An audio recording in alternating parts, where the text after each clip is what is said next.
This is a video regarding the process and the technology used in the making of the Wannabes teaser trailer. I'm Joe Foster, who plays Nigel in the trailer. You'll know him as the one with that bow tie. In filming our teaser trailer, Wannabes, we used this SLR camera. This allowed us to shoot quickly and easily and to capture a good quality picture. We developed a strong understanding of how to use this camera over a gradual process. We discovered many of its different features and really warmed to it over a period of time, which actually benefited our footage. Using its focus lens, the zoom, and a 3x3 grid on our screen, we managed to get some good shots in. This tripod was used to place our SLR camera on. This allowed us to have stability in our shots and gather height where we needed it. It also allowed us to gather the correct framing for each character on the screen. For our editing, we used the software Final Cut Pro. This allowed us to cut shots down to the size that we needed them to be, and also to input music and to adjust things where it was appropriate. This was essential in getting the correct footage that would convey the right feeling and mood for our teaser trailer. The following images are merely examples of us using the camera and the tripod on set. It shows us adjusting the tripod to get the right height in order to get the right shots, and it shows us changing the modes on the camera to capture the right image. This item here is used to balance the camera on our shoulder. This allows us to have a steady shot rather than a shaky shot. This was more sufficiently used in shots that were moving or walking or panning or tracking. Here is an image of the Apple Mac that we used when we used Final Cut Pro to edit our footage. Here is Final Cut Pro in use. This is the software that we used to cut the shots that we had filmed and also to input music and different visual effects. We then uploaded our video onto YouTube after it had been completed. A lot of research that we'd conducted prior to our filming day and also post-filming day I conducted on my Google Chromebook. This piece of technology is much like a laptop, however, it always requires the internet. This allowed me to use Google Docs and a lot of other internet resources to find my information and to then blog that information. Of course, we use Google as our search engine. This allowed us to find a sufficient amount of information we needed for our research. A lot of other information that we researched and a lot of other conducted research was also used on my iPad. This allowed me to use many different apps and different modes and also in the internet resource to find lots of information that I needed. It even allowed me to make this video right now on this software, iMovie. We used Photoshop, not for the video but for our poster and our magazine covers. This allowed us to input the images that we had taken on filming day of both of our characters and then play around with them and edit them to the way that would accordingly work for different magazine covers and for the poster. Prior to creating our poster and a magazine cover, and to our teaser trailer, we had to do a lot of research on audiences and our potential target audience. This required going to Pearl & Dean's business site, where they gave us a lot of information regarding previous comedy films quite similar to our own. We then managed to gather the information about their target audiences and how well they did in the box office. This helped us base what we would do with our teaser trailer, our poster, and our magazine cover on that information.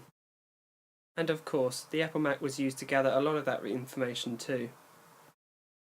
Total Film was a site that we visited frequently. This was due to the fact that we'd based our magazine cover on their design. We had a lot of inspiration from their previous magazine covers. We created a lot of presentations, including slideshows. This was a good way of conveying the information that we had researched onto our blogs using a different media. We used the website SlideShare to upload these presentations and then take the embed code from their site and place it onto our blogs. This displayed it in a very neat style. All the images that we took during our prep and during our filming day, we uploaded to the website Flickr. This was a way of using different media and displaying our photos in a good and professional way. We could then put this on our blog. One of the presentation methods that I used was the website Bubble Us.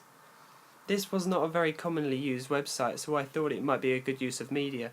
This allowed me to basically make a mind map online. And of course, as I mentioned, we used PowerPoint too. Another media that I used was the website Go Animate. This allowed me to answer one of the evaluation questions with a nice source of media that presented it very professionally. This allowed me to create an animation which would convey the information I had researched for me. Google Drive and Google Docs was something I also used a lot. This was because of my Chromebook. It actually allowed me to upload all of my information and all of my texts onto the drive, which I could then access at college, at home, wherever I went. This was very easy for me to then access the information I had researched, where I could then find more information wherever I was. It was non-stop research, which is exactly what I needed. We didn't use iMovie in the editing of our actual movie. This was because we used Final Cut Pro, which is a much more advanced piece of software. However, for this actual video I have used iMovie on the iPad.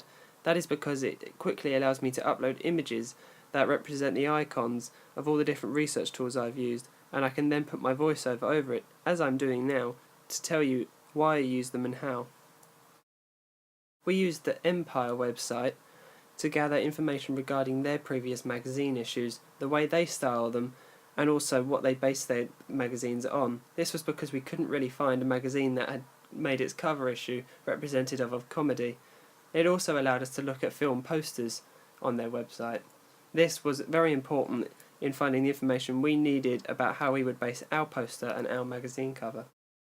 Another piece of presentation media that I used was the online software Poplet. This allowed me to make basic mind maps in a very nice style, which made my research look professional. It also allowed me to convey a great deal of information regarding the research that we had conducted. I answered another evaluation question using the online software Powtoon. This was basically a different form of PowerPoint presentation, but far more advanced and professional, using different modes, icons, and transitions to make it look very neat, and also to convey as much information as I possibly could. This allowed me to then upload the video of it to YouTube, where I could then put the embed code from there onto my blog. Another presentation method that I used was Prezi. This is a very common presentation method nowadays, and is another way of showing your presentation of information professionally. This unfortunately would not let me embed their code onto my blog. However, I managed to capture the images of the different slides I made and then place the link onto my blog. The actual blog, Mahara. This site allowed us to put on as much information as we possibly could, using embed codes and images. We were able to upload presentations wherever we could, and this was a very efficient way of uploading our information that we researched prior to our teaser trailer and post-teaser trailer. Thank you for listening to my presentation about the different media that I'd used and the research methods I've conducted. Thank you.